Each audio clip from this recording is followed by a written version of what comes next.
ஒரு மரத்திற்கும் இன்னொரு மரத்திற்கும் இடையே என்ன இடைவேளை வேண்டும் என்று நமக்கு தெரிகிறது. ஒரு செடிக்கும் இன்னொரு செடிக்கும் இடையில் என்ன இடைவேளை வேண்டும் என்று நமக்கு தெரிகிறது.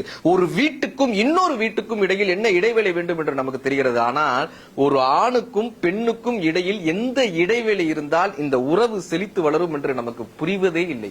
ஒரு பறவை மீண்டும் மீண்டும் மீண்டும் மீண்டும் போய் ஒரு மரத்தில் அமர்கிறது. ஏன் தெரியுமா? அந்த மரத்திற்கு தாங்க தெரிகிறது. எந்த பறவையும் மரத்தின் கிளைகளை உடைத்ததில்லை. உடைக்காத பறவையும் கிளைகளை உடைக்காத பறவையும் தாங்க தெரிந்த மரமும் தான் இந்த உறவுகளை பலப்படுத்துகிறது. வறுமையில் கணவனை நேசிக்கக்கூடிய பெண்ணும் முதுமையில் மனைவியை நேசிக்கக்கூடிய கணவனும் தான் ஆகச் சிறந்த தம்பதிகள். இவளோடு நான் வாழ்ந்தால் என் வாழ்க்கை அழகாக இருக்கும் என்று கணக்கு பார்ப்பது வாழ்க்கை அல்ல. இவள் இல்லை என்றால், இவன் இல்லை என்றால் என்னால் வாழவே முடியாது என்று நினைக்கக்கூடிய அப்படிப்பட்ட ஒரு வாழ்க்கை துணையை தேர்ந்தெடுங்கள். உங்கள் வாழ்க்கை வெற்றியாக இருக்கும்.